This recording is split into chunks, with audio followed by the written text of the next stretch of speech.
ٹھیک ہے، کھانا تو ہے بامانا، لیکن یہ وانا، یہ وائے، قلم، ولم جو بولتے ہیں ساتھ میں، قلم تو بامانا ہے، ولم بے مانا ہے۔ تو کلمہ کس کو کہیں گے؟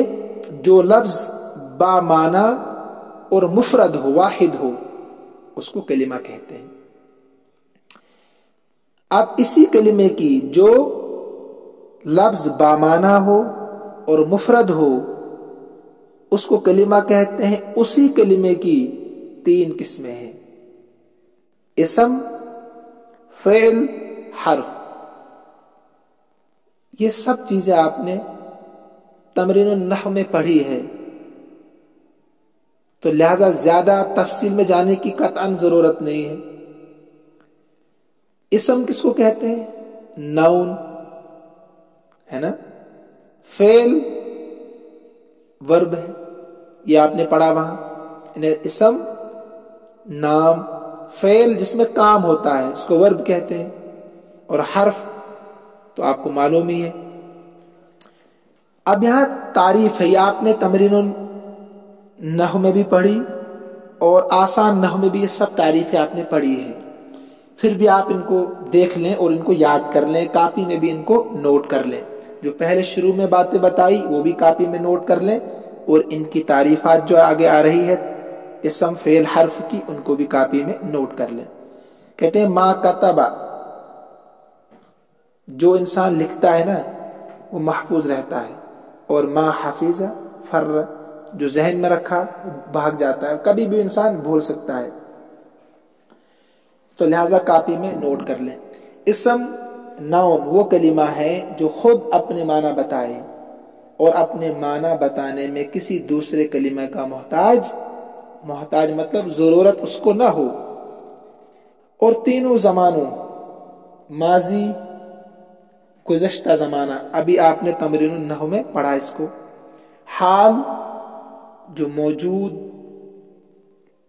ہو، موجودہ وقت کو بتائے، مستقبل آئندہ آنے والے وقت کو بتائے۔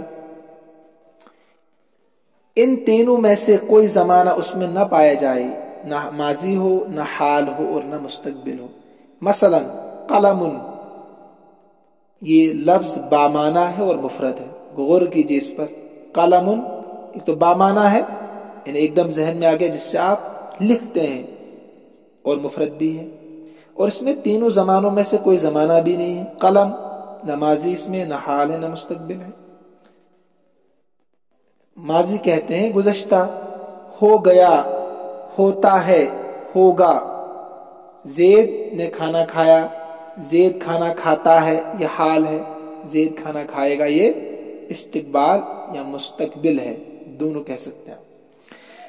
تو اسی طریقے سے دیکھیے حامدن، یہ نام ہے ایک ذات کا، ایک انسان کا، تو اس میں تینوں زمانوں میں سے کوئی زمانہ نہیں ہے، لیکن بامانہ ہے۔ بامانہ جیسے ہی میں نے حامد بولا آپ کے ذہن میں آ گیا کسی انسان کا ہی نام ہوگا۔ مسجدن بامانہ ہے اور مفرد ہے، میں نے مسجد بولا آپ کے ذہن میں آ گیا کہ جہاں لوگ اللہ کے سامنے سجدہ کرتے ہیں۔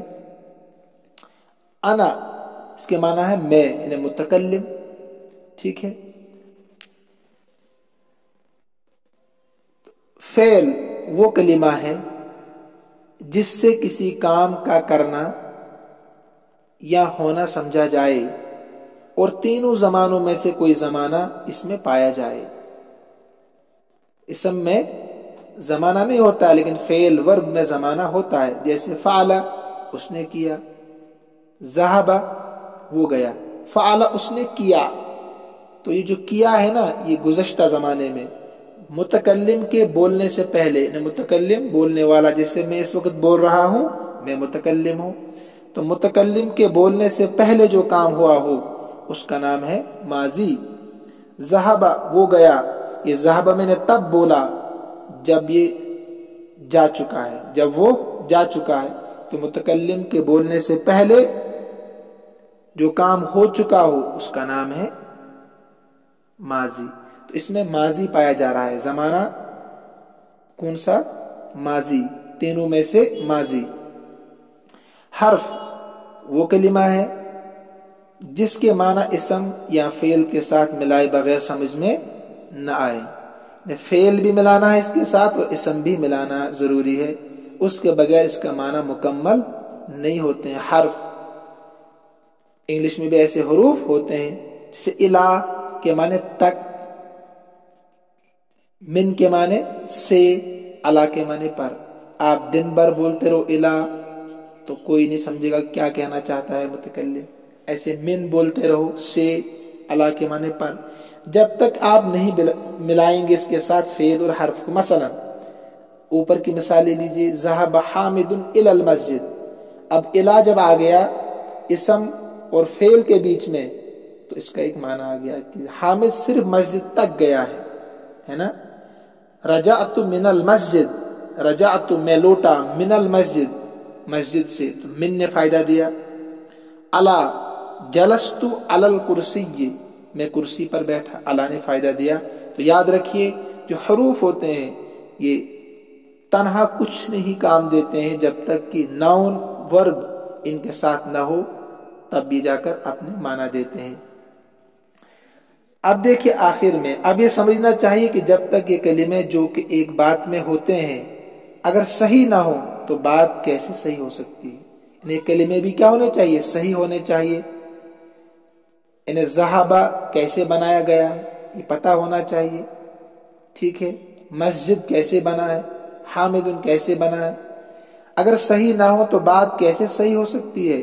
ان کلمات کو الگ الگ صحیح بنانے کے کچھ قاعدے ہیں، اسی کے علم کا نام، یعنی اسی کے جاننے کا نام علم صرف ہے۔ علم صرف ہے۔ علم صرف وہ علم ہے جس میں کلموں کے بنانے اور ان میں تغیر یعنی تبدیلی کرنے کا طریقہ بیان کیا جائے۔ اس علم کو سیکھنے کا فائدہ یہ ہے کہ ہم صحیح طور سے کلمات کا تلفظ پروننسیشن کر سکے، تلفظ بول سکے ہم صحیح کلمہ۔ ذہبا، ذہبا جو گردان آپ نے پڑھی ہے، یذہب صحیح تلفظ کر سکے، اذہب، لا تذہب، ذاہب، ٹھیک ہے۔ ایسے ہی مفعول، اس میں تفضیل، اس میں مبالغہ، اس میں ظرف، اس میں آلہ، ساری چیزیں جو آگے آئیں گی، انہیں کلمات کا صحیح تلفظ ہم بول سکیں صحیح طریقے پر۔ اب سب سے پہلے بیان کریں گے یہاں فعل کا، اسی کو کہہ رہے ہیں چونکہ فعل میں کثرت سے تبدیلی ہو، تغیرات کے معنی تبدیلیاں ہوتی ہے، اس لیے ہم پہلے اسی کو بیان کرتے ہیں، پہلے اسی کو بیان کریں گے۔ مثلا دیکھیے فعل میں کتنا تغیر ہوتا ہے۔ نصر، ان نصر یہ مصدر ہے، اس سے آپ نے بنایا نصرہ، پھر بنایا ینصر، اس سے بنتا ہے انصر، اسی سے بنتا ہے لا تنصر، ہے نا۔ ناصر اس میں فاعل، منصور اس میں مفعول۔ تو زیادہ تبدیلی کس میں ہوتی ہے؟ فعل میں، یعنی نصر سے ینصر، انصر، لا تنصر، ناصر، منصور، انصر۔ تو زیادہ تبدیلیاں جو ہوتی ہے کس میں؟ فعل میں ہوتی ہے، اس لیے سب سے پہلے فعل کا بیان شروع کریں گے۔ میں نے بتا دیا فعل کس کو کہتے ہیں؟ فعل کہتے ہیں کام کو، ورب۔ تو فعل کی تعریف تمہیں معلوم ہو چکی ہے، کتاب میں دیکھیے آپ صفحہ نمبر 7 پر۔ اس کی 3 قسمیں ہیں، یا آپ نے ابھی تمرین النحو میں پڑھی کچھ دن پہلے ہی، آپ کے ذہن میں آیا ہوگا، ماضی، مضارع، امر۔ تینوں کی تعریف آپ وہاں جا کر وہ کلپ دیکھ سکتے ہیں، وہ ویڈیو آپ دیکھ سکتے ہیں وہاں، اگر آپ کو اچھے سے پھر سے سمجھنا ہو۔ ماضی، مضارع، امر۔ تو ماضی وہ فعل ہے جس سے کسی کام کا زمانہ گزشتہ میں ہونا سمجھا جائے، جیسے ذہب وہ گیا، فعل اس نے کیا، نصر اس نے مدد کی، سب باتیں آ چکی ہے، تفصیل سے میں نے وہاں سمجھایا آپ کو۔ مضارع وہ فعل ہے جس سے کسی کام کا کبھی زمانہ حال اور کبھی زمانہ آئندہ میں ہونا سمجھا جائے، یعنی مضارع میں حال اور استقبال 2 زمانے ہوتے ہیں، ٹھیک ہے۔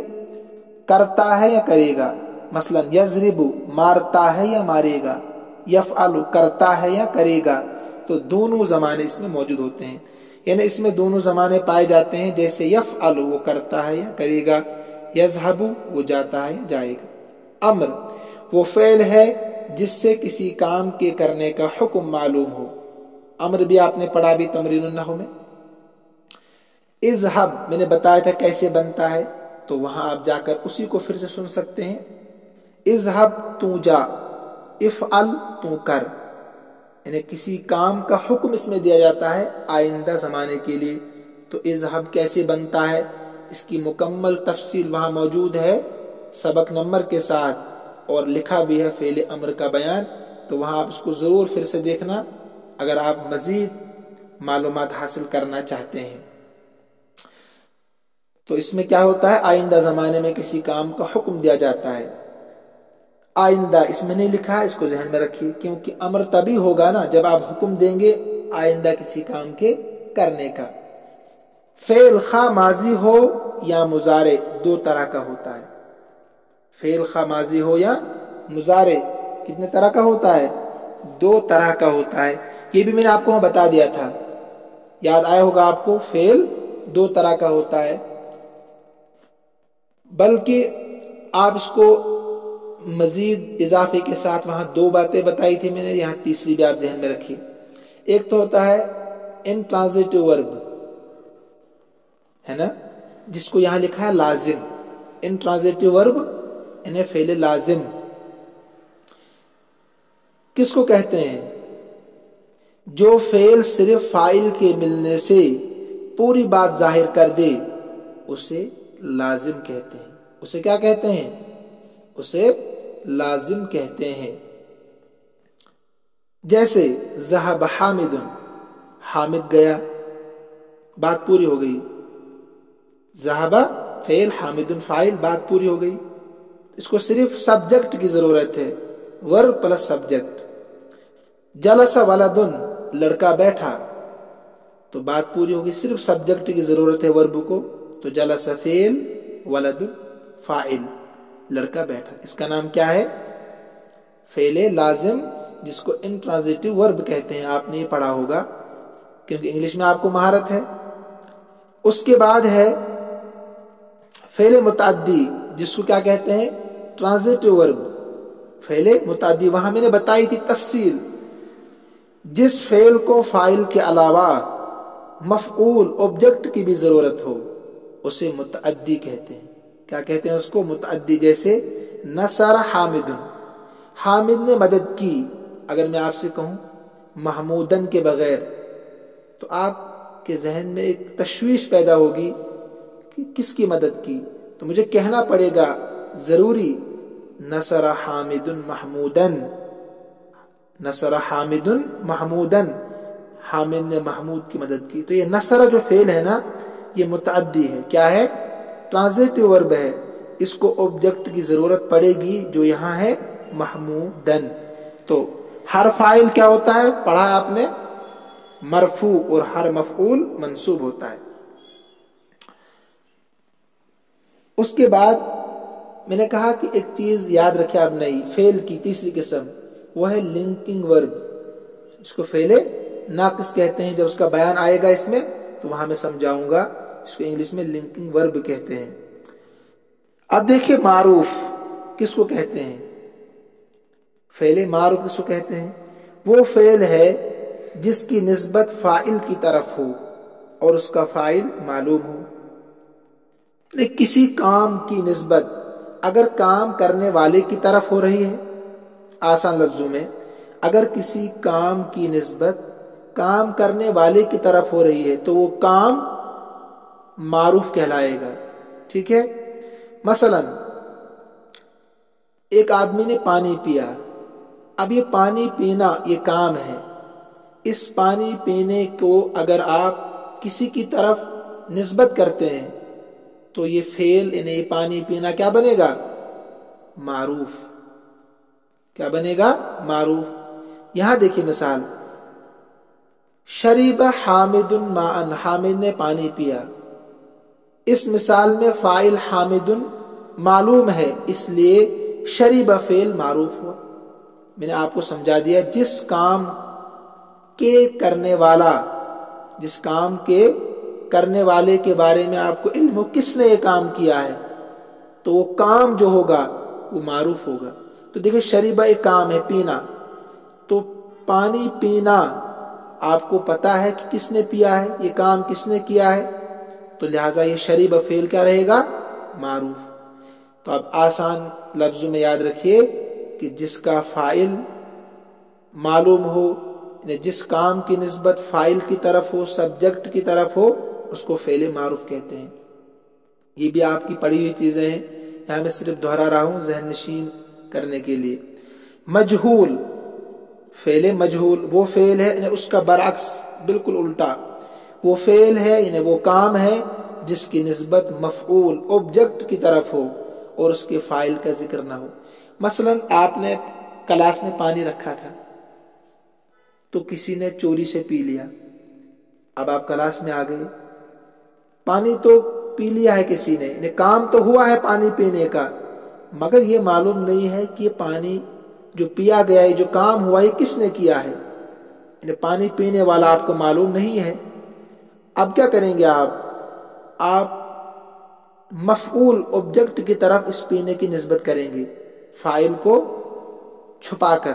مثلا پہلے آپ نے کہا تھا شریبہ حامد ماء، یہ تب آپ نے کہا تھا جب پانی پینے والا آپ کو معلوم تھا، لیکن کلاس میں چوری سے کسی نے پانی پیا۔ اب آپ کیا کہیں گے؟ شرب ماء، پانی کو پیا گیا، اب کس نے پیا پتہ نہیں، تو جو مفعول تھا نا پہلے، اس کو آپ کیا بنائیں گے؟ یہاں نائب فاعل، اس پر اب پیش آئے گا، یعنی وہ فاعل کی جگہ پر آ گیا۔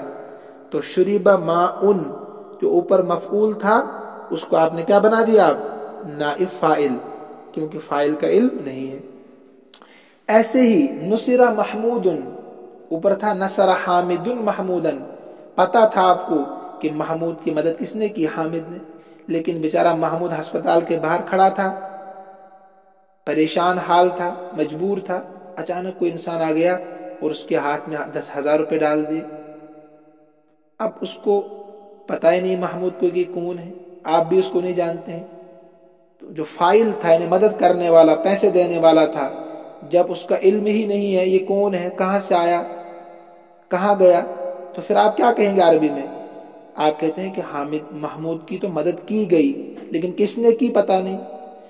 تو جو پہلے مفعول بھی تھا اوپر کی مثال، اسی کو آپ نے کیا بنا دیا؟ نائب فاعل۔ تو اب فعل کی آپ نے نسبت کی مفعول بھی کی طرف، جس کو عربی میں نائب فاعل کہتے ہیں، ٹھیک ہے۔ تو ان جملوں میں فاعل مذکور نہیں اور فعل کی نسبت اپنے مفعول کی طرف ہے، اس لیے شریبہ نصرہ فعل مجہول ہوئی۔ پہلے میں کیا تھا؟ شریبہ معروف، نصرہ معروف، انہی کا فاعل جب آپ نے چھپا دیا تو یہ کیا بن گئے؟ شریبہ۔ تھوڑی تبدیلی ہو گئی، اسی کا نام تو صرف ہے۔ کیسے ہوگی وہ آگے پڑھیں گے ہم۔ تو نصرہ تھا پہلے، اب نصرہ ہو گیا۔ مثبت، صفحہ نمبر 8 پر، جس فعل سے کسی کام کا ہونا معلوم ہو، مثبت جس فعل سے کسی کام کا ہونا معلوم ہو، جسے نصرہ اس نے مدد کی، یذہب وہ جاتا ہے، تو کسی کام کا ہونا معلوم ہو رہا کہ نہیں۔ منفی جس فعل سے کسی کام کا نہ ہونا، اوپر والے کا بالکل برعکس الٹا، ہونا اور نہ ہونا، ہونا تو مثبت، نہ ہونا تو منفی۔ جس فعل سے کسی کام کا نہ ہونا معلوم، جیسے ما فعل اس نے نہیں کیا، لا یذہب وہ نہیں جاتا ہے، وہ نہیں جاتا۔ صفحہ نمبر 8 پر جو اصطلاحات ہے یہ آپ کی پڑھی ہوئی چیزیں ہیں، آپ نے شاید پچھلے سال پہلے سبق میں پڑھی ہوں گی، تو پھر دیکھیے جلدی جلدی۔ حرکت کس کو کہتے ہیں؟ حرکت، زبر زیر پیش میں سے ہر ایک کو حرکت کہتے ہیں، زبر بھی حرکت ہے، زیر بھی حرکت ہے، پیش بھی حرکت ہے، لیکن ان تینوں کو ملا کر کہتے ہیں حرکات ثلاثہ۔ حرکات حرکت کی جمع ہے اور ثلاثتن تین کو کہتے ہیں، تو تینوں کو ملا کر اب آپ کہیں گے، یعنی آئندہ، کیونکہ تب آپ ابتدا میں تھے، اب آپ دوسری کتاب پڑھ رہے ہیں، تو آج کے بعد استعمال کریں گے آپ زبر زیر پیش کے لیے حرکات ثلاثہ۔ ٹھیک ہے، حرکات ثلاثہ. پہلے آپ کہتے تھے زبر زیر پیش، اس کو کیا کہتے ہیں؟ ان کو حرکات کہتے ہیں. اب آپ کو کہنے کی ضرورت نہیں ہے، اب آپ جب بھی استعمال کریں گے آپ کہیں گے حرکات ثلاثہ. ٹھیک ہے. نمبر 2، متحرک کس کو کہتے ہیں؟ حرکت والے حرف کو کہتے ہیں، یعنی جس پر حرکات ثلاثہ میں سے کوئی حرکت ہوگی، زبر زیر پیش، اس کو آپ کہیں گے یہ متحرک ہے. مطلب با زبر با، یہ متحرک ہے کیونکہ حرکات ثلاثہ میں سے زبر. نصب یا فتح یہ مترادف ہے، نصب یا فتح یہ ایک ہی چیز ہے. زبر کو کہتے ہیں، نصب بھی زبر کو کہتے ہیں، فتح بھی زبر کو کہتے ہیں. کیونکہ اب آپ کہیں گے اس حرف پر فتح ہے یا یہ حرف منصوب ہے، پہلے آپ کہتے تھے اس حرف پر زبر ہے. تو یہ نئی چیزیں آپ کے سامنے ہیں. جر یا کسرہ زیر کو کہتے ہیں، زیر کو جر بھی کہتے ہیں اور کسرہ بھی کہتے ہیں. رفع یا ضمہ پیش کو کہتے ہیں. مفتوح وہ حرف جس پر زبر ہو اس کو کہتے ہیں مفتوح. مثلا زیدن آپ کہیں گے یہ مفتوح ہے اس لیے کہ اس کے آخر میں زبر ہے. مکسور زیدن جس کے آخر میں زیر ہو، جس پر زیر ہو اس کو مکسور کہتے ہیں. مضموم زیدن آپ کہیں گے زیدن مضموم اس کے آخر میں پیش ہے. سکون جزم کو کہتے ہیں. سکون حمزہ با زبر اب، تو با پر جو ہے نا تو یہ جزم ہے. اب آپ کہیں گے حمزہ با زبر اب، یعنی با یہ کیا ہے؟ سکون. جزم کو کیا کہتے ہیں؟ سکون. اور ساکن وہ حرف جس پر جزم ہو، تو حمزہ با زبر اب آپ کہیں گے یہ با جو ہے ساکن ہے، یعنی جزم کا دوسرا نام ہے سکون، اور جس حرف پر جزم ہو اس کا نام ہے ساکن. حمزہ با زبر اب، تو با پر جزم ہے نا، سکون ہے، تو اس کا نام ہے ساکن. واحد کسی لفظ کا ایسی حالت میں ہونا جس سے ایک چیز سمجھی جائے. مثلا میں کہوں عندی مسلمن، میرے پاس ایک مسلمان ہے، تو ایک ہی مسلمان ہوگا نا، جو ایک پر دلالت کرے اس کا نام ہے واحد، جو ایک چیز کو بتائے. تثنیہ کسی لفظ کا ایسی حالت میں ہونا جس سے دو چیزیں سمجھی جائیں. میں کہوں عندی مسلمان، تو آپ سمجھ گئے کہ دو مسلمان ہیں، کیونکہ یہ جو الف ہے یہ تثنیہ کی علامت ہوتی ہے. جمع کسی لفظ کا ایسی حالت میں ہونا جس سے دو سے زیادہ چیزیں سمجھی جائیں. میں کہوں عندی مسلمون، میرے پاس بہت سارے مسلمان ہیں، تو یہ واو جمع کی علامت ہے، تو اس سے پتہ چل رہا ہے کہ یہ بہت سارے ہیں، یعنی تین یا تین سے زائد. خیر وہ آگے پڑھیں گے آپ کہ واحد کی علامت کیا ہے، تثنیہ کی کیا ہے، جمع کی. اتنا یاد رکھیں کہ الف تثنیہ کی علامت ہے یہاں یعنی مسلمان میں، اور مسلمون میں واو جمع کی علامت ہے. سبق نمبر 1 مکمل ہو گیا، تو لہٰذا انشاءاللہ کل ہم سبق نمبر 2 پڑھیں گے. یہ بھی بہت آسان ہے، اس میں کچھ نہیں ہے، سب پڑھی ہوئی چیزیں آپ کی تھی، تو لہٰذا ٹائم بھی زیادہ ہو گیا، تو آج آپ اتنا ہی رکھیں، اس کو بار بار سنیں آپ. تو جو چیزیں میں نے شروع میں بتائی تعریفات خصوصاً ان کو آپ کاپی میں نوٹ کریں. اسم کی قسمیں اور علم صرف کی تعریف، ان سب چیزوں کو کاپی میں نوٹ کریں. اس کے لیے الگ سے آپ کاپی بنائیں، نحو کی الگ اور صرف کی الگ سے کاپی بنائیں. تو مجھے امید ہے کہ آج کے سبق بھی آپ سمجھ گئے ہوں گے. اللہ ہم سب کا حامی و ناصر ہو. اللہ رب العزت ہم سب کو اپنے امن و امان میں رکھے، اپنی حفاظت میں رکھے. ھذا من عندی واللہ اعلم واحکم واتم وما توفیقی الا باللہ علیہ توکلت والیہ انیب. السلام علیکم